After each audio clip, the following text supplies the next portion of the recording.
The only consistent thing about Sega's iconic mascot series has been how regularly it's the butt of a joke in the online gaming community. Since the last time a game called Sonic Generations was released, Sonic the Hedgehog has seen a main series critical average of roughly 66 out of 100, with a range as low as 32 to a breakout 86. On paper, there's no reason anyone should be invested in this series for their own good. So why do people love Sonic the Hedgehog? Hey, my name is Buckley, this is Rantable, and I'm a Sonic sicko. Sonic the Hedgehog is deeply rooted in my childhood, development, and introduction to the world of gaming. My early gaming memories are pure bliss, but there's a more interesting era that I focus on when trying to assess how I developed my foundational tastes in the medium.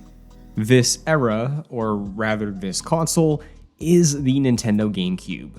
Funny enough, a certain Italian plumber on that console was outnumbered by 3-1 with Sonic the Hedgehog, at least in my personal library. When I decided I wanted to take this episode to look back and analyze what it is about this series, despite its tons and tons of flaws, that makes me and others love it to this day, I texted my mom and older sister trying to figure out what my first experience with the blue blur actually was. Was it an episode of the cartoon I caught somewhere? Was it my sister just talking about how she had liked playing the games at friends' houses?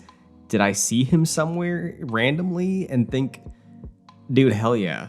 I was able to narrow it down, but having to ask this in general and sort through the number of ways I could have been introduced to Sonic in a hands-on way guided me to my thesis for answering our question of why do people like Sonic? Sonic the Hedgehog, at least as long as I've been a fan, has always been more than a video game. In some intangible sort of way that I promise is more than just nostalgia, nearly every game in the series has always managed to be more than the sum of its parts. And we're going to explore that specifically. Beyond that though, Sonic has quite literally always been more than a video game. It is integral to the spirit of Sonic that there is always a TV show, it's always multimedia, and it was ahead of its time in that way. But what does that have to do with fostering affection to people so much so that they become a fan willing to endure internet humiliation and long periods of poor quality game releases? Well, my personal answer can be found in my first experience with Sonic the Hedgehog, the Sonic Mega Collection. Having mainly experienced Nintendo franchises and Spyro at that point in my life, the GameCube was my first console.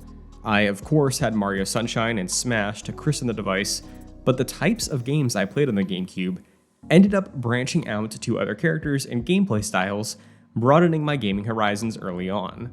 I eventually got my hands on a Sonic the Hedgehog game because Sega's iconic mascot jumped ship from the final Sega consoles to go third-party. I found myself with Sonic Mega Collection. The Sonic Mega Collection compiles the original 3 Sonic games, Sonic CD, 3D Blast, Mean Bean Machine, and more, which is a lot of game for a kid to get through. But that's not at all why I liked it. I didn't have much experience with 2D platformers at this point in my life, and I could barely get past Zone 2 in any of the games. What enthralled me about this GameCube disc was the history section of the main menu.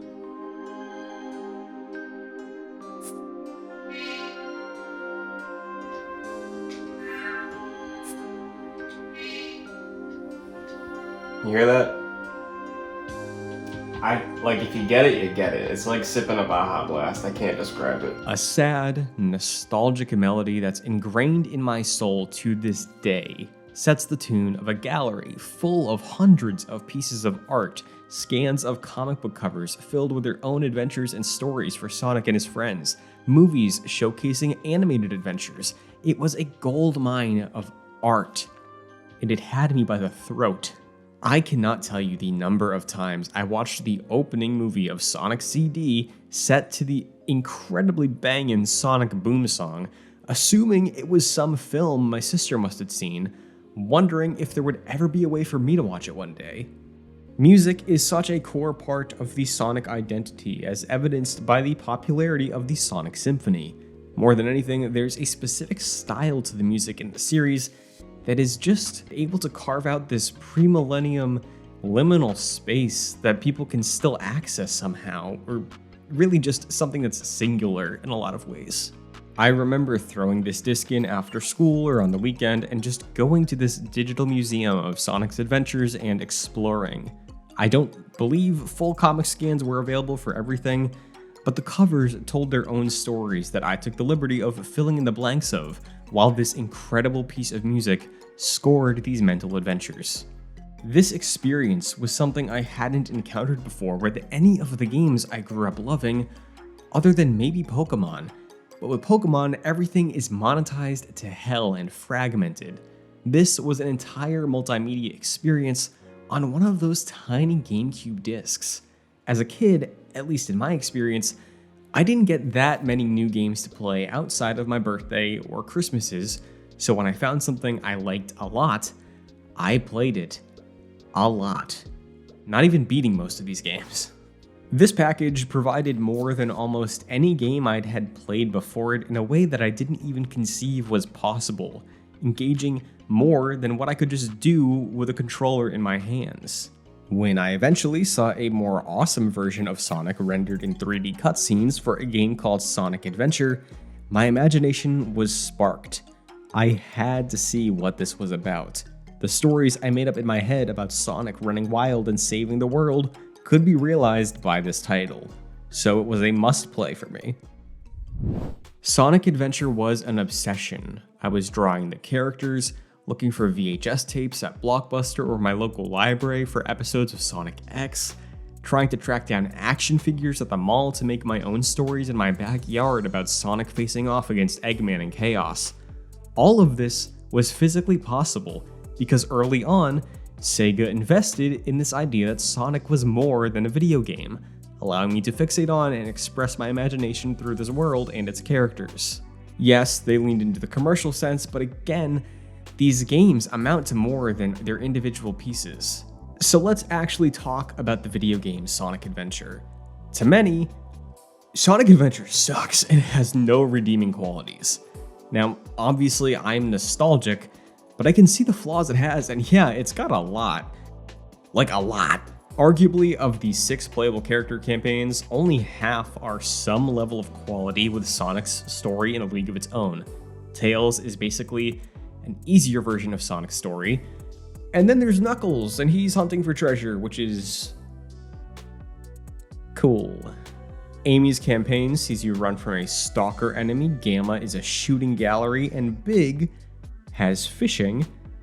Those last 3 receive a lot of flack mechanically, and I can see why. None of them are as good at what they're going for as Sonic's is about being a set-piece platformer, but there's so much more on offer in these 3 deeply flawed storylines. For one, once again, the music for all 3 pretty excellent. Story-wise, 2 of these 3 are nothing special, but Gamma's campaign has you hunting down and killing your siblings because their very existence harms the natural world. Which is kind of crazy, because you have to sort of become self-aware as Gamma to realize that, and in the end, he offs himself.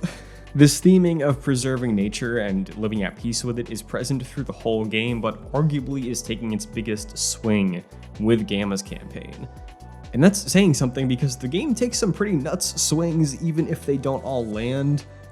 I at least appreciate the ambition. These extra campaigns also add value to the disc and really make it feel worthy of the adventure title, at least in scope. If they weren't each a couple hours at most, it could be seen as a lot of fat, pure fat even, but the charm brought by these additional campaigns and the fact that they interweave with the story you experience, offering more than just the perspective of Sonic, it's pretty novel, especially for 1999. The version I played on the GameCube has bugs where Sonic will just fall through the world. If you play it as a gotta go fast only game, which if you are, reconsider, you'll constantly be running into walls, halting your progression, all while listening to hammy dialogue. But what do you know about Station Square? Station Square, and to a lesser extent, the Mystic Ruins, is such a huge reason that this game comes together. And I think representative of this idea that love for Sonic comes from more than just the action of moving an avatar with analog sticks. The connecting hub worlds had indoor and outdoor locations, a casino, a theme park, a subway, ruins that all made the world feel well realized. It had some semblance of logic to it, expansive and connected, all threaded together pretty seamlessly for Sonic to explore, set to tunes that only Sega would be able to muster. Don't get me wrong, I also loved Mario Sunshine and Delfino Plaza with its accompanying soundtrack, but Sonic Adventure and Station Square specifically has a style and sauce that makes the objectively better game less interesting or compelling in comparison. At least in this respect. I revisit Sonic Adventure fairly regularly to this day, about once a year, and find more issues every time I pick it up. I started with the director's cut for the GameCube and have dealt with the various port issues of that one, and the worst port issues of every version released after the fact, like the PC one and the Xbox one. And lately, I've been spending time with the PC version modded through the Dreamcast conversion setup. All that said, I love and appreciate it more now than I ever did before. More importantly though, the ability to acknowledge the mechanical and technical shortcomings of one of my favorite games ever has largely shaped my perspective and ability to play and experiment with modern releases. I found great things to love in flawed video games, and I find myself able to enjoy the hobby and medium more than I'd be able to if my tolerance for what I'm willing to play begins and ends with AAA gaming. In short, it taught me something a large swath of the modern online gaming community is lacking in spades: nuance. After the GameCube, I kept up with Sonic on the Nintendo DS with Sonic Rush and Sonic Unleashed on the Wii, before leaving behind the Hedgehog and many of my other favorite games of childhood for the likes of Batman Arkham and Uncharted. As I was embracing a love of darker media, Sonic had its own dark age in another respect. The culmination of Sonic's 3D era was heralded by a few stumbles. Not many people liked the Werehog, I did, but it resulted in Sonic Generations. I missed out on the title when it launched in 2011 as a celebration of the character's history, but fans of the game seemed to almost curse it as it showed them just how great things could be. Then nearly every single Sonic game for almost a decade following it was marred with controversy, overall internet disgust, and lacking overall. Sonic did see a pretty consistent output in the post-Generations world, thanks to an arrangement between Sega and Nintendo for the Wii U. Yeah, the Wii U plays a part in this. Multiple Sonic releases exclusively hit the Wii U and 3DS under a new reboot, Sonic Boom. These were more action-adventure titles compared to what fans were used to and loved about Generations, but they were also just, well, kinda bad. Listen, from Sega's perspective, I understand the move of realizing you signed your most iconic character away to a rapidly sinking ship for a generation and wanting to fulfill the contract as fast as possible, polish and quality be damned. I don't agree with it, but I get it. Still, in the age of Sonic Boom, Sonic maintained some strong relevance in internet fandom culture. Meme culture, stan accounts, and YouTube defined this new wave of fandom that evolved past the more millennial skewing novelty boxes and snarky t-shirts. And boy, did the jank of Sonic and cultural connection he held over young generations at the time help in making him the face of a lot of this. The online Sonic fandom, specifically OCs on DeviantArt and edits of Sonic 06 to Linkin Park, had existed for a decade plus at this point. But the dawn of Sonic, Sega leaning into meme culture, and the Sonic Boom television series producing iconic memes that are still used to this day is kinda emblematic of a tight-knit community embracing what had always worked about the character, while the games releasing were just bad. Even me, fully detached from the series at this point, busy off playing The Witcher 3, Fallout 4, and Persona 5, I was still laughing at Sonic memes and thought I should at least check out the Boom cartoon based off some of the clips that went viral. Yeah, the worst reviewed games in the series were dropping year to year, and no way was I buying a Wii U in general, but at least folks were laughing and bonding over this. It does feel a bit like a laughing with versus laughing at situation where a lot of fans were laughing at Sonic, but they had the right to, damn it. Random folks who always hated it from a distance laughing at Sonic? Kinda cringe. Fan games and modding for Sonic also always had a strong scene since the days of playing Sonic Advance in a browser, but it seemed like this was really when things started taking off. This would no doubt eventually lead to the dozens of indie games inspired by both Sonic Adventure and the Dreamcast vibe that we see consistently on Kickstarter and Steam today. Fans believed in Sonic still for some reason, either out of nostalgia or pure cope, that one day we would get back to seeing the series lean into what it was great at. And these fan creations were largely celebrated examples that it was still possible. Sega was even surprisingly supportive of fan games, going as far as hiring some of the cream of the crop for what would lead to a renaissance for the series. So yeah, Sonic got good again. And God, it felt good to experience it. We don't need to run through it, you know what happened. That's not the point here.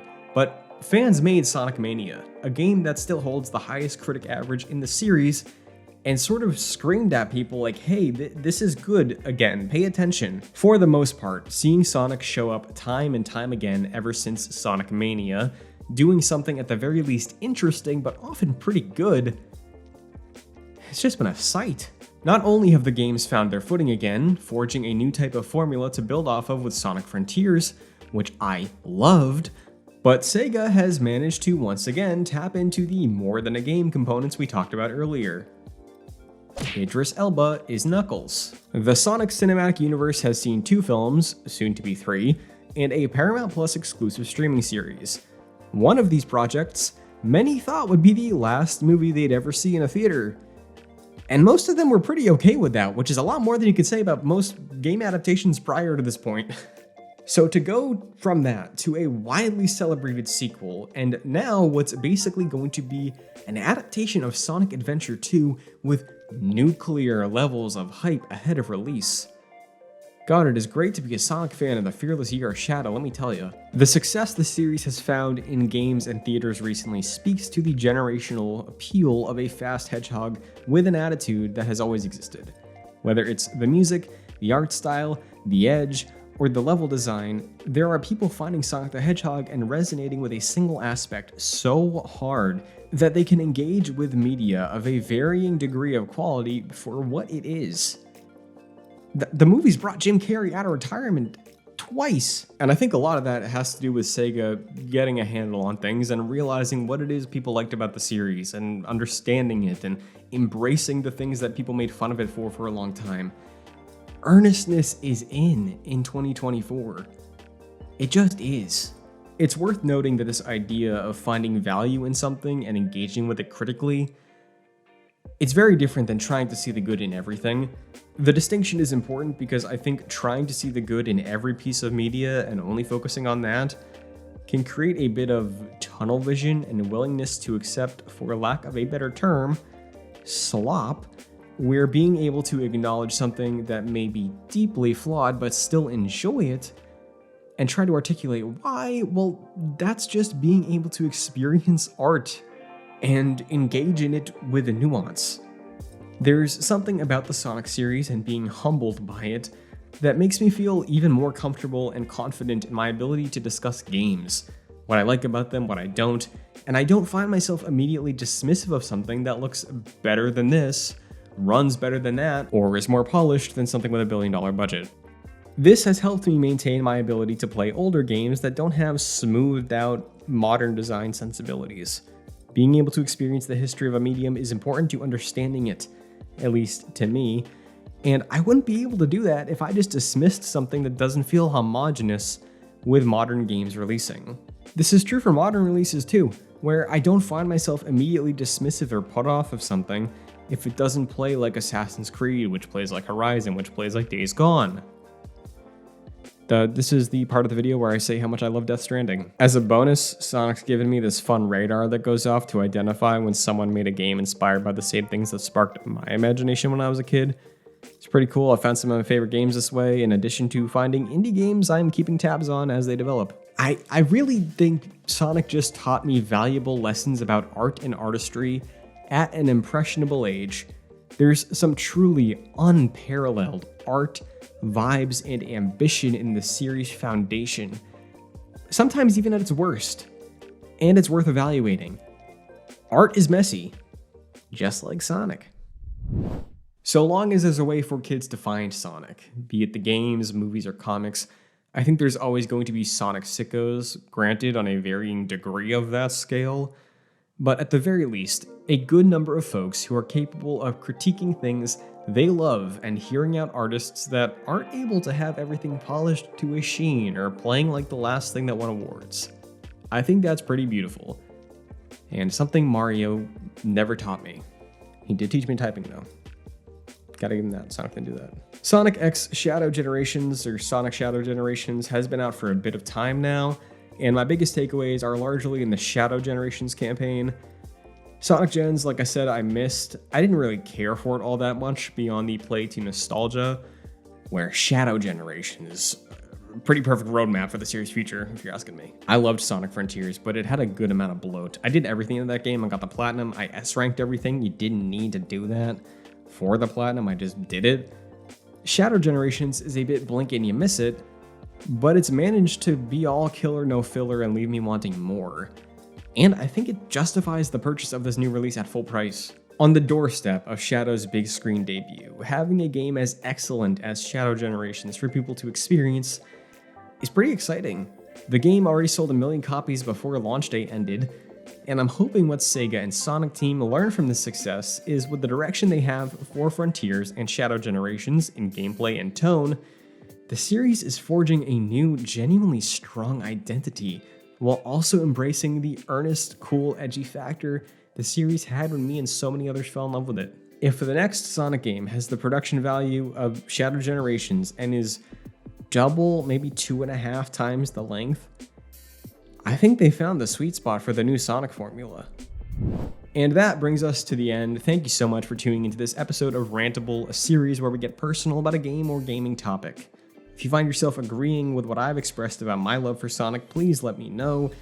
And I'd love to hear your story about why you feel a connection with the character in the series, or why you don't. Once again, I've been Christian, and as always, stay tuned to Game Rant for more.